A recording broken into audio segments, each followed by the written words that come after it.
Seorang anak laki-laki dikurung di ruang bawah tanah yang gelap. Setiap hari dia digigit ular besar. Dan ular itu baru melepaskannya setelah ia pingsan. Tapi anak laki-laki itu tidak mati karena racunnya. Sebaliknya, karena tubuhnya terus-menerus terpapar racun ular, ia menjadi kebal terhadap racun dan memiliki penglihatan malam. Saat Ayu membuka pintu besi yang telah mengurangnya selama 6 bulan, ia menemukan 2 orang seusianya di lorong yang gelap. Mereka berdua sangat terkejut, tapi Ayu mengabaikan mereka, dan membuka ruang bawah tanah lainnya untuk memeriksa. Seperti dugaannya, orang-orang di ruang bawah tanah itu sudah mati. Jika ada yang hidup, pasti ada lebih banyak orang. Dia kemudian mulai mencari di lorong, dan menyuruh kedua orang itu untuk mengikutinya. Benar saja, tidak jauh dari sana, mereka menemukan pintu lain. Saat Ayu membukanya, ia menemukan lebih banyak orang yang selamat. Tapi dia tidak terkejut, dia membawa mereka untuk terus masuk lebih dalam. Kemudian mereka menemukan pintu lain yang tidak terkunci. Saat dia membuka pintu, cahaya yang menyilaukan menerpa mereka. Hal ini membuat mata mereka, yang sudah lama berada di kegelapan, terasa sakit. Ayu memaksakan diri untuk melihat keluar, dan menyadari bahwa mereka masih di bawah tanah. Tapi di sana ada halaman sederhana. Ayu kemudian membawa semua orang untuk mencari di sekitar. Mereka terkejut karena tidak menemukan tanda-tanda kehidupan di sana, dan bangunan di sana juga sangat sederhana. Sepertinya dibangun sementara. Ayu langsung berpikir, mungkinkah dia? Tapi apa alasannya? Tiba-tiba sebuah suara mengganggu pikiran Ayu. Ternyata Limin memanggilnya. Dia berjalan ke arah Ayu dan membelai pipinya. Sambil menatap matanya, dia berkata, "Pupil matamu merah darah. Indah sekali. Apakah ini bawaan lahir?" Ayu terkejut mendengar kata-kata Limin. Mungkinkah semua ini ada hubungannya dengan ular putih itu? Sebelum dia sempat berpikir, tiba-tiba muncul cahaya dari atas. Kemudian sebuah keranjang berisi makanan dilemparkan ke bawah. Semua orang yang kelaparan menjadi gembira. Mereka berebut untuk mengambil makanan. Ayu juga hendak mengambil makanan. Tapi tangannya dicekal seseorang, dan dengan angkuh disuruh pergi. Ternyata rambut merah tidak menyukai sikap Ayu yang pendiam. Ayu tidak banyak bicara, dia langsung mencekik kepala rambut merah, dan mencengkram matanya. Perkelahian mendadak ini mengejutkan semua orang. Ada orang yang berkelahi demi makanan. Tapi mereka tidak tahu bahwa tempat ini akan menjadi neraka. Xiao Ruyu segera melerai Ayu, dan menyuruhnya untuk membagikan makanan. Ayu melepaskan rambut merah, dan dengan tegas memperingatkannya untuk tidak mengganggunya lagi. Lalu dia mengambil makanannya sendiri. Saat dia melihat semua orang makan, dia menduga semua ini adalah sebuah konspirasi. Kemudian makanan dikirim lagi dari atas. Tapi kali ini makanannya hanya setengah dari sebelumnya. Seperti duga Ayu, makanan akan berkurang setiap harinya, sampai hanya tersisa beberapa orang yang bisa keluar.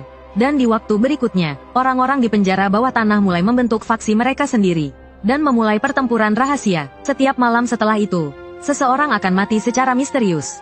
Tapi Ayu tidak terlibat, dia tidak bisa mempercayai siapapun di sini, dan tetap bertindak sendiri. Ini malah membuatnya menjauh dari konflik. Tapi tetap ada orang yang mengingatnya, si rambut merah yang pernah dia pukul. Sekarang dia adalah pemimpin sebuah kelompok. Dia membawa anak buahnya di lorong gelap untuk mencari Ayu. Tapi tiba-tiba, anak buah di sampingnya berteriak, lalu muntah darah dan pingsan. Sebelum si rambut merah bereaksi, anak buah di sebelah kirinya tiba-tiba menghilang. Lalu, sesosok bayangan hitam dengan cepat muncul di belakang anak buah yang satunya, lalu mencekik lehernya. Ayu menatap tajam si rambut merah. Sudah kubilang jangan cari masalah denganku. Kenapa tidak mendengarkan? Saat dia selesai bicara, terdengar suara krak, dan leher anak buah itu dipatahkan. Si rambut merah melihat anak buahnya yang mati, dan langsung ketakutan. Bagaimana dia bisa sekuat ini? Tapi sekarang tidak ada pilihan lain. Dia langsung menyerang Ayu. Tapi bagaimanapun dia menyerang, dia tidak bisa melukai Ayu sedikit pun. Dia bahkan tidak bisa melihatnya. Saat si rambut merah dengan panik mencari Ayu, dia mendengar suara dingin Ayu di belakangnya. Kali ini bukan cuma satu mata yang hilang. Loh, si rambut merah langsung berlutut ketakutan. Tapi Ayu tidak memberinya kesempatan untuk memohon. Dia langsung menghantam dagu si rambut merah dengan telapak tangannya, lalu berpindah ke belakangnya, dan mencekik lehernya. Dengan suara krak, lengan si rambut merah terkulai. Ayu melihat si rambut merah yang terjatuh, lalu berbalik dan menghilang dalam kegelapan. Setelah Ayu menghabisi kelompok si rambut merah, kelompok lain di penjara bawah tanah tidak berani mengganggunya lagi. Tapi sekarang, makanan yang disediakan semakin sedikit. Setiap kelompok tidak bisa membagi makanan secara adil. Maka hanya ada satu cara, seleksi alam. Yang kuat bertahan, yang lemah tersingkir. Maka Xiao Ruyu mengusir 2 orang terlemah dari kelompoknya, dan hanya memberi mereka 1 kentang untuk bertahan hidup. Berita ini segera diketahui oleh anak buah Gao Yongsan. Mereka langsung meminta Gao Yongsan untuk memimpin mereka merebut kentang itu. Melihat mereka bersemangat, Gao Yongsan merasa tidak berdaya. Tapi untuk bertahan hidup, dia tidak punya pilihan. Dia pun membawa mereka pergi. Saat itu, Gao Yongsan menyadari ada yang tidak beres. Tapi sudah terlambat. Anak buahnya melihat kentang itu akan dimakan. Semuanya menyerbu kedua orang itu. Saat itu, kedua orang itu melihat umpannya berhasil. Langsung melarikan diri, dan meniup peluit. Anak buah Xiao Ruyu yang sudah bersiap menyergap dari jendela. Hanya dalam sekejap, semua anak buah Gao Yongsan ditaklukkan.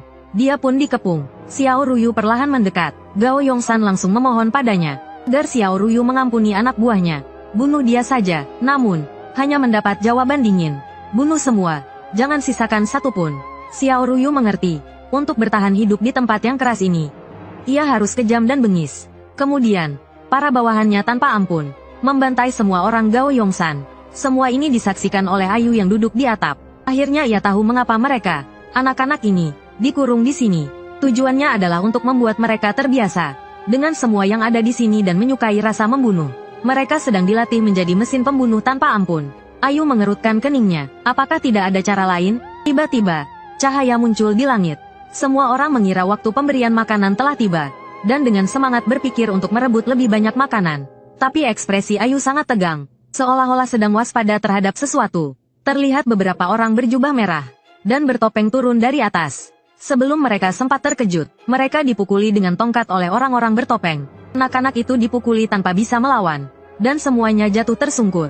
Ayu juga dipukuli dengan kejam, tapi tidak melawan, karena sebelum memahami situasinya, dia yang berbeda, tidak boleh menarik perhatian mereka. Saat itu, 3 orang bertopeng dengan 1, 2, dan 3 garis di topeng mereka muncul di hadapan mereka.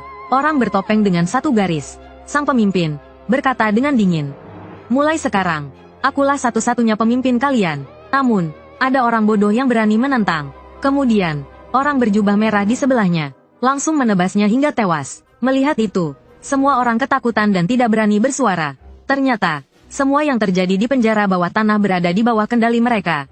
Metode latihan unik yang mereka gunakan terinspirasi dari ilmu Gu. Mereka menempatkan semua serangga dan ular beracun dalam satu wadah, dan membiarkan mereka saling bertarung dan memangsa. Hanya yang terkuat yang bisa bertahan hidup.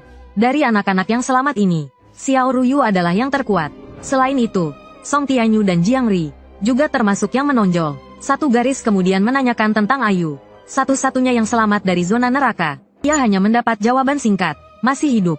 Hal ini membuat 1 garis sangat tidak puas. Siapapun yang bisa bertahan hidup di zona neraka pasti bukan orang biasa. Ia mengingatkan 2 garis untuk terus mengawasi Ayu dan selalu melaporkannya. Anak itu mungkin saja berpura-pura lemah. Hati-hati, jangan sampai kita tertipu. Kemudian, ia memulai latihan neraka untuk mereka. Anak-anak ini dikurung di penjara bawah tanah yang gelap dan berlari setiap hari, hanya untuk memperebutkan bendera di atap. Karena hanya orang pertama yang sampai, yang bisa makan kenyang, sedangkan yang terakhir akan tahu apa itu neraka. Namun, Ayu, yang terkuat di antara mereka, selalu berada di tingkat menengah. Penampilan seperti ini membuat 1 garis kecewa, tapi ia masih tidak percaya bahwa Ayu hanya sekuat itu. Ia kemudian memerintahkan bawahannya untuk terus mengawasinya. Setiap malam, Ayu berlatih sendirian. Instruktur menyediakan jurus Fanlei Sinfa untuk semua orang. Ini adalah jurus dasar, tapi juga jurus tingkat tinggi yang sangat sulit untuk dikuasai sepenuhnya. Karena jurus ini memungkinkan seseorang dengan cepat merasakan keberadaan Ki Dot dan mengumpulkannya di dantian untuk memadatkan kekuatan. Pada tingkat tertinggi, seseorang dapat memisahkan petir. Namun, hingga saat ini, belum ada yang mencapai tingkat tertinggi. Tetapi, sepertinya pengalaman digigit ular sendiri membuat Ayu lebih mudah berlatih jurus ini daripada siapapun. Ini juga membuat kekuatannya meningkat pesat. Namun, Ayu tidak ingin terlalu dini menunjukkan kekuatannya di tempat yang rumit ini. Tetapi, tidak peduli bagaimana Ayu menyembunyikannya, masih ada orang yang mencari masalah dengannya. Dalam satu sesi latihan rutin, lawannya mencoba membunuhnya. Hampir setiap tebasan mematikan. Untungnya, Ayu berhasil menghindarinya. Tetapi lawannya, dengan kekuatannya yang meningkat karena latihan keras, terus-menerus menyerang Ayu. Ia bahkan menggunakan senjata rahasia, bersumpah untuk membunuh Ayu. Namun, ini juga dengan mudah ditangkis oleh Ayu. Melihat itu, lawannya langsung melemparkan semua jarum terbangnya, menutup semua jalur pelarian. Ayu segera melompat dan mengayunkan belatinya, dengan mudah menangkis semua senjata rahasia. Namun, lawannya memanfaatkan kesempatan ini untuk memutar ke belakang Ayu, berniat melakukan serangan punggung yang mematikan. Sayangnya, Ayu sudah membaca gerakannya. Ia berbalik dan menangkis serangan mematikan itu. Tetapi untuk menyembunyikan kekuatannya, Ayu hanya bertahan, tidak menyerang. Ini membuat lawannya semakin sombong. Menyadari bahwa hanya bertahan tidak akan menyelesaikan masalah, Ayu benar-benar marah. Ia langsung melemparkan belatinya, dan tidak lagi menyembunyikan kekuatannya. Ia membalikkan badan dan menendang lawannya. Tendangan itu membuat lawannya muntah darah. Ia langsung meraih pergelangan tangan lawannya, dan melakukan tendangan lutut yang kuat. Lengan lawannya langsung patah. Melihat lawannya terduduk di tanah, Ayu ragu apakah harus membunuhnya atau tidak untuk mencegah masalah di kemudian hari. Tiba-tiba, terdengar suara dari belakangnya. Apa yang kau lakukan? Kenapa tidak kau bunuh dia? Ini langsung membuat Ayu ketakutan. Kapan kau datang? Orang yang datang adalah pemimpin 1, Ichi. Tanpa menunggu Ayu berpikir panjang, sebuah pedang panjang mendarat di lehernya. Kecepatan pedangnya begitu cepat sehingga mata telanjang tidak dapat melihatnya. Saat Ayu mengira ia akan mati hari ini, pedang itu perlahan diturunkan. Pemimpin Ichi mengingatkan, seorang pembunuh tidak boleh meninggalkan jejak apapun, atau musuhmu akan tahu asalmu. Setelah mengatakan itu, ia berbalik dan pergi. Ini adalah pertama kalinya dalam 6 tahun pemimpin Ichi dan yang lainnya melepas topeng mereka. Mereka sedang mendiskusikan apakah akan mengerahkan semua orang untuk misi pembunuhan ini. Pemimpin 2 merasa bahwa kekuatan anak-anak ini telah meningkat pesat. Beberapa dari mereka telah melampaui instruktur biasa. Mengerahkan mereka semua akan terlalu sia-sia. Tetapi pemimpin 1 tidak berpikir demikian. Misi ini harus berhasil. Jika tidak, usaha mereka selama bertahun-tahun akan sia-sia. Dan jika misi gagal, mereka semua juga akan binasa. Kemudian, mereka memulai tahap terakhir pelatihan khusus. Mereka mengumpulkan ke-30 orang di lapangan terbuka, dan meletakkan 3 buku rahasia seni bela diri di depan mereka.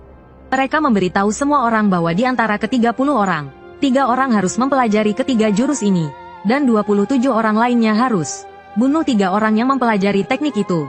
Begitu misi selesai, kalian tak perlu berlatih lagi, dan bisa meninggalkan tempat ini.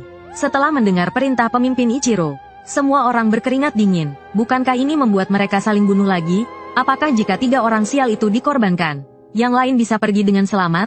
Tapi Ayue tidak berpikir begitu. Mereka hanya sedang melatih alat pembunuh. Mereka tidak mungkin dibiarkan pergi dengan selamat. Ketiga teknik ini kemungkinan besar digunakan untuk membunuh target. Dan ketiga teknik bela diri ini mungkin jauh lebih unggul dari yang mereka pelajari sekarang.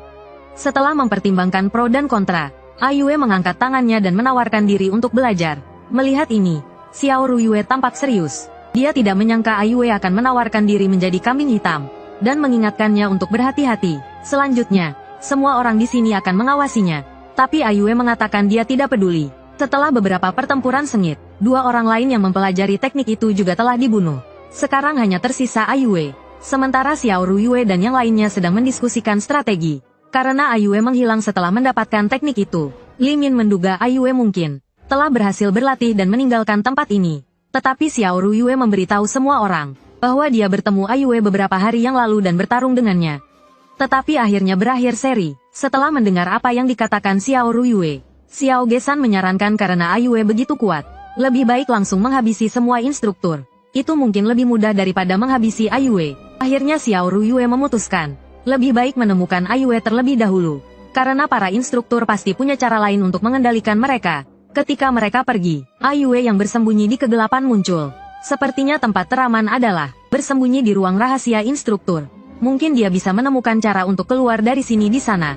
Dia segera pergi ke pintu masuk ruang rahasia instruktur, lalu menggunakan teknik pernapasan kura-kura petir untuk menyelinap masuk. Ayue langsung menuju ruangan terdalam di ruang rahasia. Dia ingin mencari tahu mengapa mereka ditahan dan dilatih di sini. Akhirnya dia menemukan gulungan emas yang sangat mencolok. Ketika dia membukanya, dia sangat terkejut. Ternyata hanya untuk 1 target pembunuhan. Mereka repot-repot menangkap dan melatih begitu banyak orang. Ini membuat Ayue sangat marah. Tapi kemudian dia tiba-tiba mendengar langkah kaki di koridor dan segera bersembunyi. Ternyata pemimpin Ichiro kembali ke ruang rahasia untuk beristirahat. Tetapi ketika dia sampai di pintu, dia menyadari seseorang telah menyusup. Dia segera membuka pintu, tetapi tidak menemukan siapapun. Tapi dia masih menemukan jejak di buku. Dia segera menduga orang yang memiliki kemampuan untuk menyusup ke sini hanyalah Ayue. Dia segera memanggil anak buahnya. Ichiro berencana menggunakan seruling iblis untuk memanggil Gu di dalam tubuh anak-anak. Ini adalah kartu terakhir untuk mengendalikan anak-anak. Dia ingin memberi peringatan kepada Ayue dan anak-anak lainnya. Siapa bos sebenarnya di sini? Tidak menyadari bahaya yang mendekat. Semua orang masih mencari Ayue. Tiba-tiba, pemimpin Ichiro berdiri di atap dan meniup seruling iblis. Semua anak yang mendengar suara seruling aneh itu roboh ke tanah kesakitan sambil mulutnya berbusa. Tapi entah kenapa, Ayue tidak merasakan apa-apa. Saat melihat kondisi yang lain, ia menduga kalau ini adalah cara pemimpin Ichiro mengendalikan mereka. Mungkin tanpa disadari, pemimpin Ichiro telah menanamkan racun Gu di dalam tubuh mereka. Alasan kenapa ia tidak terpengaruh, mungkin karena ularnya. Setelah mengerti, Ayue pun berpura-pura seperti anak lainnya, roboh ke tanah seperti terkena racun Gu. Saat pemimpin Ichiro menemukannya, ia langsung mencabut pedangnya, dan menusuk Ayue yang berpura-pura. "Apa yang kau lihat di ruang rahasia?" bentaknya. Ia kembali mengayunkan pedangnya, ingin membunuhnya. Untungnya, Jiro datang dan menghentikannya. "Dia yang terkuat di antara mereka," katanya. "Jika kau membunuhnya, misi pembunuhan kita bisa gagal. Dan sekarang mereka masih di bawah kendali kita." Pemimpin Ichiro terbujuk. Ia memerintahkan anak buahnya untuk memberi penawar racun. Ia juga mengatakan pada semua orang bahwa semua ini karena Ayue. Jika ada yang berani membangkang, maka hanya kematian yang menanti. Sejak saat itu, semua orang menjauhi Ayue. Dan Ayue pun berlatih sendirian dalam kesendiriannya. Waktu berlalu dengan cepat. Akhirnya, mereka mendapatkan misi pertama. Ayue menatap secercah sinar matahari di atasnya. Hatinya dipenuhi rasa haru. Akhirnya bisa meninggalkan tempat mengerikan ini. Yang lain bersorak kegirangan. Mereka naik ke keranjang dan perlahan naik ke atas. Saat hampir mencapai mulut lubang, Ayue menyadari ada yang tidak beres. Ia segera merobek lengan bajunya dan menutupi matanya. "Tutup mata kalian!" teriaknya. Yang lain segera mengikutinya. Saat keranjang mencapai permukaan, sinar matahari yang kuat menyinari mereka. Walaupun mata mereka tertutup, mereka tetap merasakan sengatan. Seorang pria menghampiri mereka. Ia tampak puas melihat apa yang mereka lakukan. "Bagus sekali, kalian anak-anak yang luar biasa." Ayue mendengar suara asing itu dan langsung tahu kalau itu adalah Gu Juyang, ketua kelompok Suehuan. Ia lalu memerintahkan anak buahnya untuk membawa Ayue dan yang lainnya ke kereta kuda dan mengantar mereka ke villa. Kembali ke permukaan, mereka sangat gembira dengan lingkungan baru ini. Ayue berbaring di rumput, menikmati sinar matahari dan angin sepoi-sepoi. Tiba-tiba, seorang bertopeng menghampiri mereka dan memberikan masing-masing dari mereka sebuah shuriken tanpa ekspresi. "Malam ini, kalian akan menjalankan misi pembunuhan," katanya. Malam pun tiba, dan mereka bersiap. Mereka mengikuti pemimpin Shiro ke lokasi misi. Shiro sangat terkejut, karena para remaja ini bisa dengan mudah mengimbangi kecepatannya. "Kakak senior, selama ini kau benar-benar telah melatih para pembunuh yang hebat."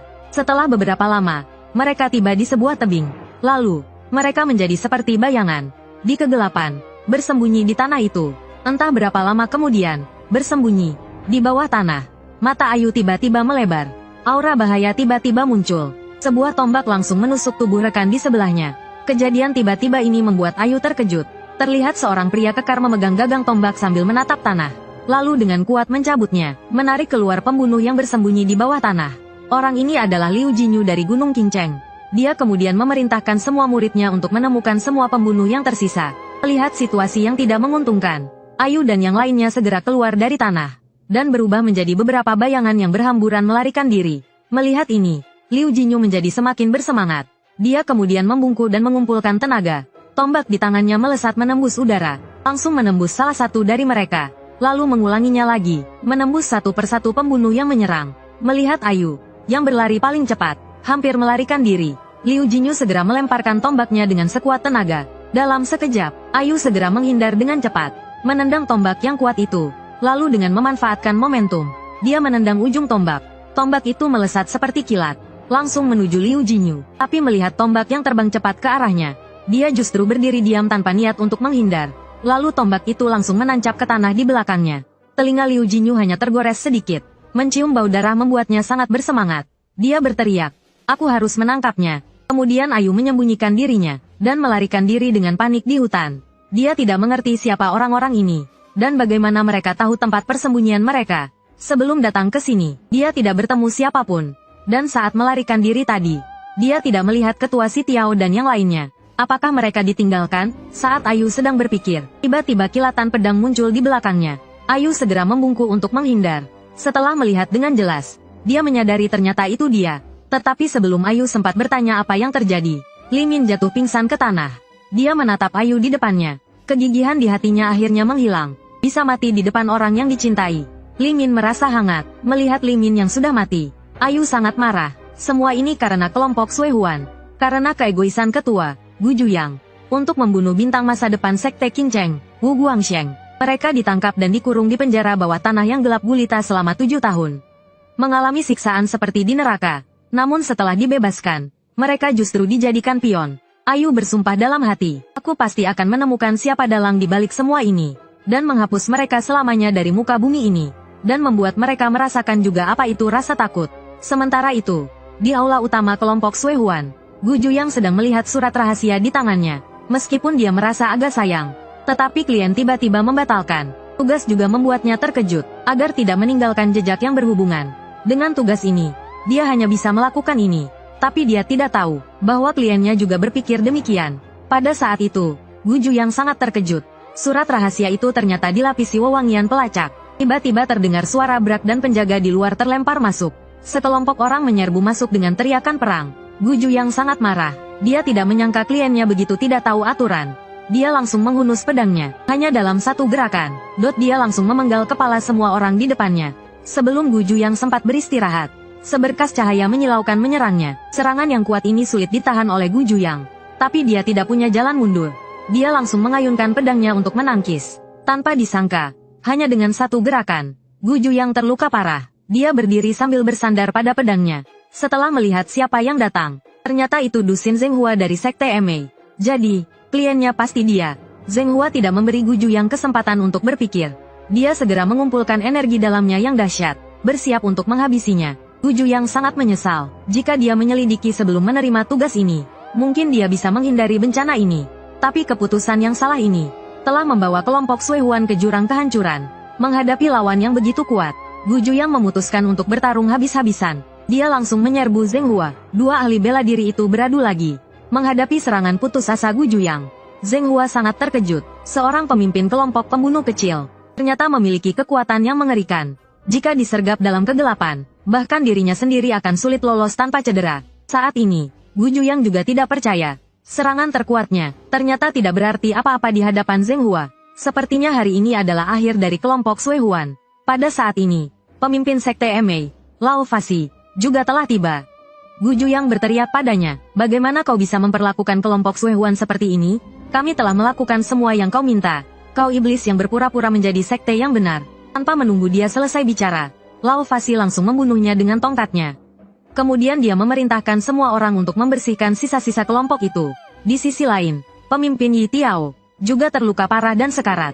Lawannya adalah murid kedua Sekte Emei, Sulan. Di saat-saat terakhir hidupnya, dia juga menyesal. Setelah menjadi pembunuh selama bertahun-tahun, ternyata dia bahkan tidak sebanding dengan murid Sekte Emei. Kemudian dia pun roboh bersimbah darah. Sejak saat itu, kelompok Suehuan lenyap dari dunia persilatan. Sementara itu, Aiyue telah tiba. Di kediaman target pembunuhannya, Wu Guangshen dari Sekte Qingcheng. Dia akan melanjutkan misi pembunuhannya. Saat malam tiba, dia pergi ke kamar Wu Guangshen tapi tidak menemukannya di sana. Lalu dia teringat di mana Wu Guangshen mungkin berada. Dia segera pergi ke atap ruang latihan pedang. Benar saja, dia ada di sana, dan dia bersama seorang wanita. Saat Aiyue melihat Wu Guangshen, dia merasa orang ini tidak biasa. Kekuatannya mungkin setara dengan pemimpin Yi Tiao dari kelompok Suehuan. Aiyue segera melepaskan tali jeratnya. Ia ingin membunuh Wu Guangshen secara diam-diam di tempat.